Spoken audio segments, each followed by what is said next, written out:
Test ক্রিকেটারের তকমা ঝেড়ে 2027 ওয়ানডে বিশ্বকাপের জন্য নিজেকে প্রস্তুত করছেন তাইজুল ইসলাম। সাকিবের অনুপস্থিতিতে সুযোগ পেলে নিতে চান দায়িত্ব।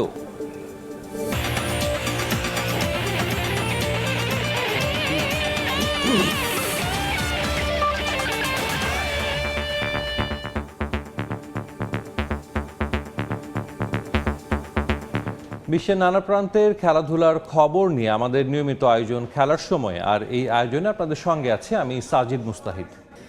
শুধু টেস্ট ক্রিকেটারের তকমা ঝেড়ে ফেলে 2027 ওয়ানডে বিশ্বকাপের জন্য নিজেকে ভিন্নভাবে প্রস্তুত করছেন টাইগার স্পিনার তাইজুল ইসলাম। সাকিবের অনুপস্থিতিতে সুযোগ পেলে নিতে চান দায়িত্ব, তবে সুযোগ না পেলেও নেই আক্ষেপ। নিজেকে প্রস্তুত রেখে দৃষ্টি কাটতে চান নির্বাচকদের। আছে নতুন টেস্ট সাইকেল নিয়ে পরিকল্পনা, যে প্রস্তুতি শুরুটা করতে চান জিম্বাবুয়ে সিরিজ দিয়ে। হ্যাট্রিকে অভিষেকেই ম্যান অব দ্য ম্যাচ, কিন্তু সাকিব যুগে গেল এক দশকে মোটে 20টা আন্তর্জাতিক ওডিআই। রঙিন পোশাকে তাইজুল নিজেকে দুর্ভাগা ভাবতেই পারেন, অথচ টিম কম্বিনেশনের বালাই না থাকলে তিনিও হতে পারতেন এই ফরম্যাটে টাইগারদের অন্যতম সেরাদের একজন।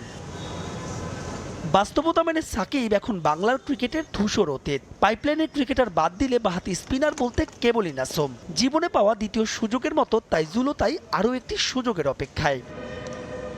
2027 ওয়ানডে বিশ্বকাপ নিয়ে পরিকল্পনা শুরু করে দিয়েছে নির্বাচক প্যানেল। তাইজুলের সামনেও তাই নতুন চ্যালেঞ্জ। প্রত্যাবর্তনের মঞ্চ হিসেবে বেছে নিয়েছেন চলমান ঢাকা প্রিমিয়ার লিগ। তবে এখনই সুযোগ না আসলেও নেই আফসোস, নিজেকে রাখছেন প্রস্তুত। যখন আমাকে বেটার মনে করে হয়তোবা ওই সময়টা নেয়, তো আমার এখানে আক্ষেপ নাই। আমি সবসময় ট্রাই করি ভালো করার জন্য, এবং যখন ইনশাল্লাহ সুযোগ আসবে হয়তোবা চান্স পাবো। গেল এক দশকের বেশি টাইগার ক্রিকেটে আলাদা করে বলে টেস্ট ক্রিকেটের নিয়মিত সদস্য এবং পারফর্মার এই তাইজুল ইসলাম। কথা বললেন আসন্ন টেস্ট চ্যাম্পিয়নশিপ চক্র নিয়েও। শ্রীলঙ্কা সিরিজ দিয়ে যা শুরু হলেও আসন্ন ঘরের মাঠে জিম্বাবুয়ের বিপক্ষে 2 ম্যাচের টেস্ট সিরিজকে দেখছেন তার প্রস্তুতির মঞ্চ। অ্যাজ এ প্লেয়ার হিসাবে আপনি সব ফরম্যাটের জন্য রেডি থাকতে হবে।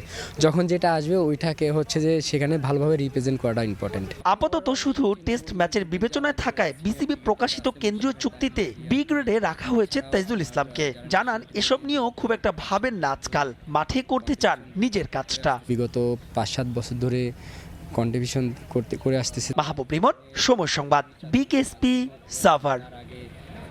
বিসিবি ঘোষিত নতুন বছরের কেন্দ্রীয় চুক্তিতে শান্ত, শরীফুল আর মুশফিক ছাড়া বেতন বেড়েছে সবার।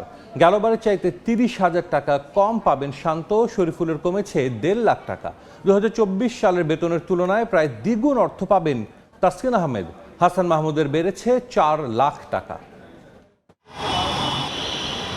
মার্চের প্রায় মাঝামাঝি এসে অবশেষে পাওয়া গেল কাঙ্ক্ষিত তালিকা। বিসিবির কেন্দ্রীয় চুক্তি প্রকাশের পর থেকে আলোচনায় ক্রিকেটারদের বেতন আর গেলবারের তুলনায় তারতম্য।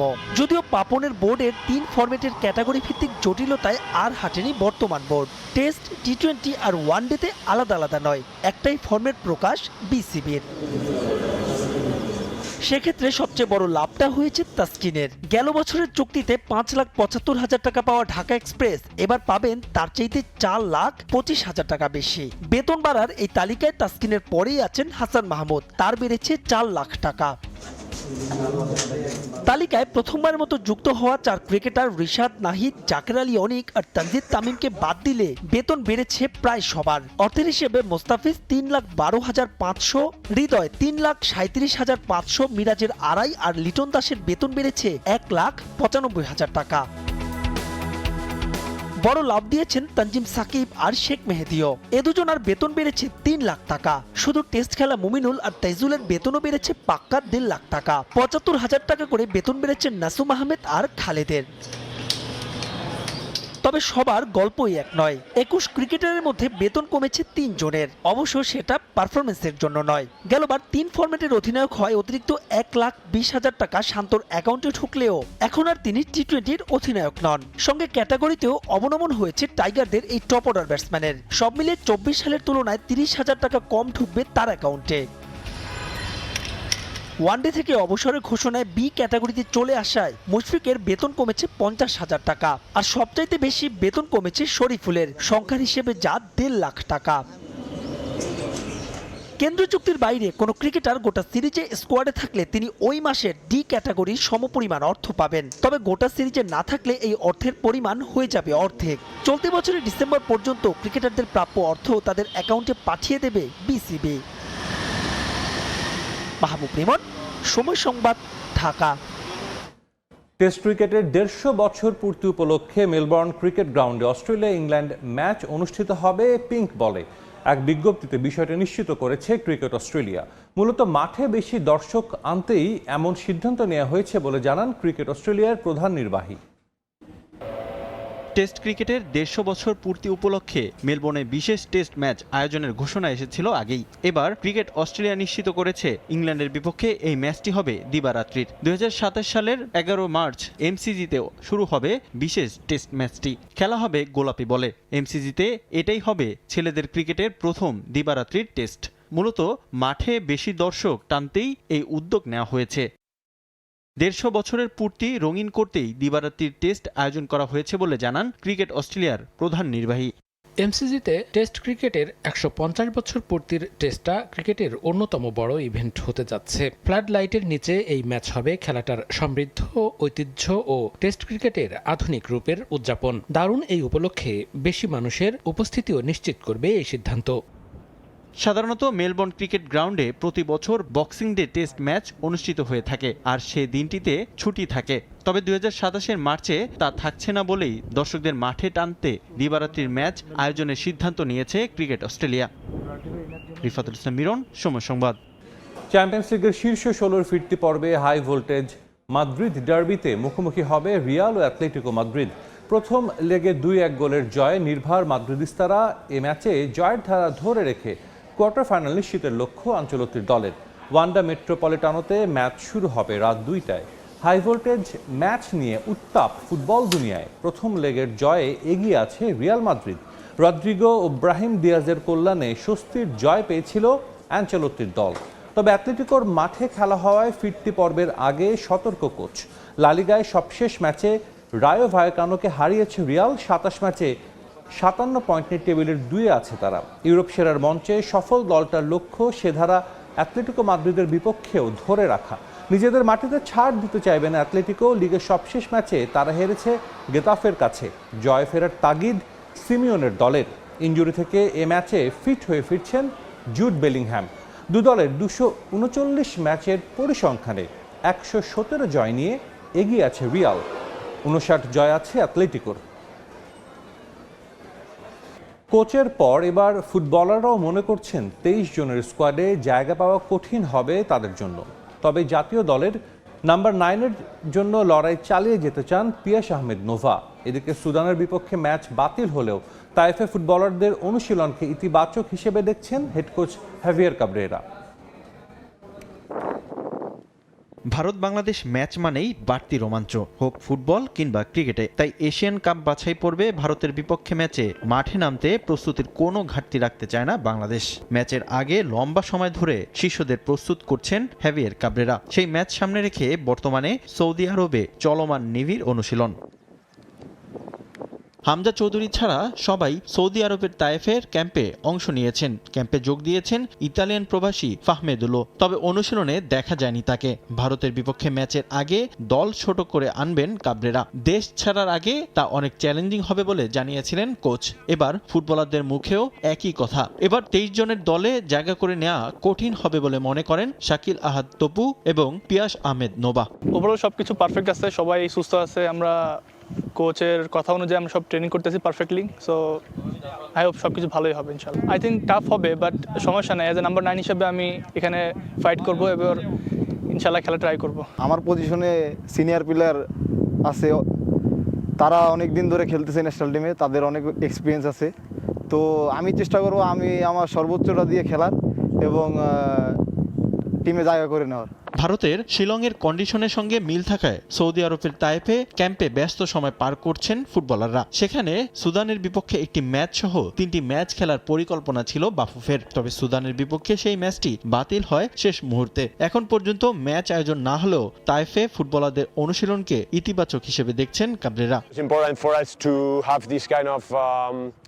এই ধরনের অনুশীলনের সুযোগ পাওয়া আমাদের জন্য জরুরি। এটা খেলোয়াড়দের জন্য অনেক গুরুত্বপূর্ণ, অন্তত 60 মিনিট কিংবা 90 মিনিট খেলার সুযোগ পাওয়ার জন্য। ঢাকা থেকে যে প্রস্তুতি আমরা শুরু করেছিলাম সেটার সঙ্গে অভ্যস্ত হওয়ার জন্য এটা ভালো সুযোগ। এমনকি যারা ক্যাম্পে নতুন তাদেরও আত্মবিশ্বাস বাড়াবে। এটা আসলেই ইতিবাচক। ছেলেরা অনেক উজ্জীবিত। যে কৌশল নিয়ে কাজ করছি সেটা প্রয়োগের চেষ্টা করেছি আমরা। সব মিলিয়ে আমি তাদের নিয়ে খুশি। সৌদি আরবে ক্যাম্প শেষে দেশে ফিরে ভারতের উদ্দেশ্যে রওনা দিবে বাংলাদেশ দল। রিফাতুল ইসলাম মিরন, সময় সংবাদ। বাংলাদেশ নারী কাবাডি দল বিদেশ থেকে পদক অর্জন করে যুব ও ক্রীড়া মন্ত্রণালয়ের কাছ থেকে পেলেও কেবলই ফুলেল শুভেচ্ছা। 25 লাখ টাকা অনুদানের ঘোষণা এলেও তা ব্যয় হবে অনুশীলন খাতে, কানাকড়িও পাবেন না রেইডাররা। জানিয়ে আক্ষেপ থাকলেও ক্যামেরার সামনে কথা বলেননি কেউই। এদিকে এশিয়ান কাবাডিতে ব্রোঞ্জ জয় আসন্ন বিশ্বকাপে ভালো করতে অনুপ্রেরণা যোগাবে বলে মত রেইডারদের। ইরান থেকে এশিয়ান কাবাডিতে ব্রোঞ্জ জয় করে ফিরেছে বাংলাদেশ নারী কাবাডি দল। জাতীয় ক্রীড়া পরিষদ সম্মেলন কক্ষে তারই সংবর্ধনা। উৎসবের উপলক্ষে খেলোয়াড়দের ঠোঁটে হাসি কিন্তু মনে চাপা কষ্ট। সেটা মন্ত্রণালয়ের পক্ষ থেকে কোনো প্রকার আর্থিক পুরস্কারের ঘোষণা না আসায়। দেশের ক্রিকেট ফুটবলের বাইরে অন্যান্য ডিসিপ্লিনের খেলোয়াড়দের অর্থ উপার্জনের সুযোগ কম। দেশের বাইরে থেকে আসা এমন অর্জনেও যদি প্রণোদনা না মেলে সেটা অনেক ক্ষেত্রেই নিরুৎসাহিত করে সংশ্লিষ্ট খেলোয়াড়দের। যদিও প্রণোদনার বদলে অনুশীলনকেই বড় করে দেখছে যুব ও ক্রীড়া মন্ত্রণালয়। আমরা তাদেরকে মোটিভেশন দেওয়ার জন্য, অনুপ্রাণিত করার জন্য আগামী দিনে যেন বড় চ্যালেঞ্জগুলো আমরা ধরতে পারি, ইন্ডিয়ার মতো দলকে যাতে আমরা হারাতে পারি, সেই লক্ষ্যকে সামনে রেখে তাদের প্রশিক্ষণের জন্য আমরা 25 লক্ষ টাকা মাননীয় উপদেষ্টা মহোদয়ের পক্ষ থেকে আমরা এখানে আজকে অনুদান হিসেবে দেওয়া হয়েছে। আমরা কনসিডারেশনটা নিয়েছি যে আগামী দিনে তাদেরকে আরও বেশি উৎসাহিত, প্রশিক্ষিত করার জন্য সেই লক্ষ্যটাকে আমরা টার্গেট করেছি। ব্যক্তিগতভাবে সেটা আমরা দেখব পরবর্তী পর্যায়ে। এখন হচ্ছে যে আগামী দিনে আমাদের আগামীতে কিছু খেলাধুলা রয়েছে সামনে, ইন্ডিয়াতে একটা ওয়ার্ল্ড কাপ হবে, সেই জন্য তাদেরকে প্রশিক্ষণ দেওয়াটা আমাদের বেশি প্রাধান্য। এদিকে বিদেশ থেকে পদক জয় করে দেশে ফিরে সরকারের প্রণোদনা না মিললেও থেমে নেই রেইডাররা। বছরের মাঝামাঝি আছে কাবাডি বিশ্বকাপ। হাতের সময়টুকু কাজে লাগিয়ে সেখানে ভালো করার লক্ষ্য তাদের। সেক্ষেত্রে এশিয়ান কাবাডিতে ব্রোঞ্জ জয় অনুপ্রেরণা যোগাবে বলে মনে করেন তারা। আমরা যদি লং টাইম প্র্যাকটিসের সুযোগ পাইতাম বা অন্য জায়গায় আমরা ফ্রেন্ডশিপ ম্যাচ খেলতে পারতাম, তাইলে অবশ্যই এর থেকে ভালো কিছু আমরা আশা করতে পারতাম। আমরা ইন্ডিয়ার সাথে ফ্রেন্ডশিপ ম্যাচ খেলতে চাই, ইন্ডিয়ার যে প্রদেশগুলো আছে সেই প্রদেশের সাথে আমরা ফ্রেন্ডশিপ ম্যাচ খেলতে চাই, বা আপনার যে হার্ডি টিমগুলো আছে আমরা চাই সেই হার্ডি টিমগুলোর সাথে ফ্রেন্ডশিপ ম্যাচ করতে, যাতে আমাদের আর একটু আগ্রহ মানে অভিজ্ঞতা বাড়ে। আমরাও চাচ্ছি যে আমাদের এই মেয়েদেরকে নিয়ে যদি বাইরের দেশে কোথাও যে আমরা ম্যাচ খেলতে পারি বা 2-1 মাস থাকে প্রশিক্ষণ নিতে পারি, তাহলে এই মেয়েরা অনেক ভালো করবে। এই রেজাল্টটাকে ধরে রাখার জন্য আমরা চাই যে বেশি বেশি টুর্নামেন্ট হবে আর নতুন নতুন প্লেয়ার উঠে আসবে। মন্ত্রণালয় থেকে না মিললেও ফেডারেশনের পক্ষ থেকে খেলোয়াড়দের 5 লাখ টাকার পুরস্কার দেওয়া হয়েছে বলে জানান সাধারণ সম্পাদক। এস এম ইকবাল, সময় সংবাদ, ঢাকা। 2 বিলিয়ন পাউন্ড খরচ করে নতুন স্টেডিয়াম নির্মাণের ঘোষণা দিয়েছে ম্যানচেস্টার ইউনাইটেড। 1 লাখ দর্শক ধারণ ক্ষমতার স্টেডিয়ামটির নির্মাণ প্রক্রিয়া সম্পন্ন হবে আগামী 5 বছরের মধ্যে।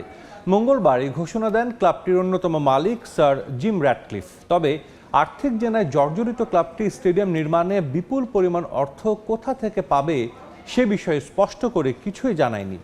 নতুন স্টেডিয়াম নির্মাণ শেষে ভেঙে ফেলা হবে 100 বছরের ঐতিহ্যবাহী ওল্ড ট্র্যাফোর্ড স্টেডিয়াম, জানিয়ে ইউনাইটেড সমর্থকদের মাঝেও দেখা দিয়েছে মিশ্র প্রতিক্রিয়া।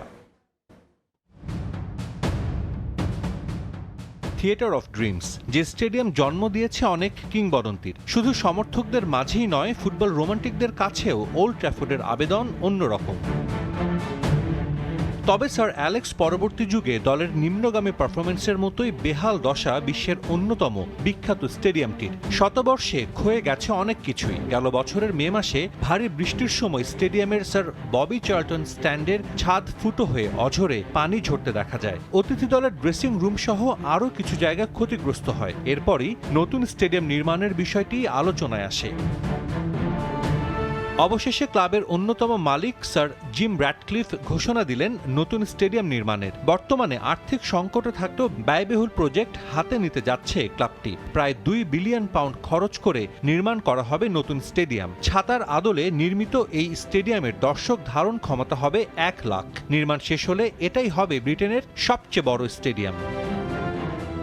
ওল্ড ট্র্যাফোর্ডের কাছেই হবে আইকনিক এই ভেন্যু, আর এর নির্মাণ শেষে ভেঙে ফেলা হবে বর্তমানে ম্যান ইউনাইটেডের হোম গ্রাউন্ড ওল্ড ট্র্যাফোর্ড। তবে 100 কোটি পাউন্ড ঋণের বোঝা মাথায় নিয়ে ক্লাবটি এই অর্থায়ন কিভাবে করবে তা স্পষ্ট নয়। ব্রিটিশ ধনকুবের স্যার জিম র্যাটক্লিফ এবং ক্লাবটির প্রধান নির্বাহী ওমর বাররাডাও কিছুই পরিষ্কার করেননি। তবে নতুন স্টেডিয়ামের প্রকল্প নিয়ে আশাবাদী ইউনাইটেড কর্তৃপক্ষ। তারা মনে করছে এটা সফল হলে যুক্তরাজ্যের অর্থনীতিতে প্রতি বছর বাড়তি 730 কোটি পাউন্ড যোগ করবে। নতুন 92,000 কাজের সুযোগ তৈরি হবে, নির্মাণ করা হবে 17,000 নতুন বাড়ি। সাধারণত এমন বড় প্রজেক্ট সম্পন্ন করতে 10 বছরের মতো সময় লাগলেও 5 বছরেই এর নির্মাণ কাজ শেষ করা সম্ভব বলে মনে করছেন স্টেডিয়াম নির্মাণে নিয়োজিত স্থাপত্য সংস্থার প্রধান। এটা বিশ্বের আকর্ষণীয় প্রজেক্টগুলোর একটি হতে যাচ্ছে। বিশ্বের সবচেয়ে বিখ্যাত ক্লাব যাদের 100 কোটি ভক্ত আছে, এটা এমনভাবে তৈরির পরিকল্পনা করছে যাতে ভক্তদের মাঠে কাছাকাছি নিয়ে যায়। তবে নতুন স্টেডিয়াম নির্মাণের ঘোষণা জন্ম দিয়েছে অনেক প্রশ্নেরও। অনেক সমর্থকই জানতে চাইছেন এটা কি টিকিটের দাম বাড়াবে? গত 2 দশক ধরে ক্লাব যে ঋণের বোঝা টানছে তা কি আরও বাড়বে? অবশ্য এসব বিষয়ে মুখ খুলছে না ইউনাইটেড কর্তৃপক্ষ। সাজিদ মুস্তাহিদ, সময় সংবাদ। কুয়েতে বাংলাদেশ ক্রিকেট অ্যাসোসিয়েশনের 2025-26 দ্বিবার্ষিক কমিটি গঠন করা হয়েছে। আল রাই পৌরসভার একটি হলে অ্যাসোসিয়েশনের সকল নেতৃবৃন্দের উপস্থিতিতে এই কমিটি গঠন করা হয়। পুরাতন কমিটি বিলুপ্ত করে সংগঠনের নেতৃবৃন্দ উপদেষ্টা সাংবাদিক মঈন উদ্দিন সরকার সুমনকে দায়িত্ব দেন। এরপর সংগঠনের সকল সদস্যের উপস্থিতিতে সবার সমর্থনে নতুন কমিটি গঠন করেন। এতে সভাপতি জাহাঙ্গীর খান পলাশ, সাধারণ সম্পাদক মোয়াজ্জেম হোসেন, সাংগঠনিক সম্পাদক আনোয়ার কালাম, নির্বাহী কমিটির প্রধান মনির হোসেন, টেকনিক্যাল প্রধান প্রকৌশলী মোস্তাফিজ সহ বেশ কিছু পদের দায়িত্ব দিয়ে আংশিক কমিটি ঘোষণা করা হয়। বাংলাদেশ ক্রিকেট অ্যাসোসিয়েশন কুয়েতে প্রবাসী বাংলাদেশি ক্রিকেটারদের প্রেমীদের মিলন মেলা, যেখানে অসংখ্য প্রবাসী বাংলাদেশি ক্রিকেট প্রেমীদের অসংখ্য টিম রয়েছে যারা কুয়েতের মাটিতে দেশের সুনাম রেখে চলেছেন। খেলার সময় শীর্ষ সংবাদগুলো জানিয়ে দিচ্ছি আরেকবার। টেস্ট ক্রিকেটারের তকমা ঝেড়ে 2027 ওয়ানডে বিশ্বকাপের জন্য নিজেকে প্রস্তুত করছেন তাইজুল ইসলাম। সাকিবের অনুপস্থিতিতে সুযোগ পেলে নিতে চান দায়িত্ব।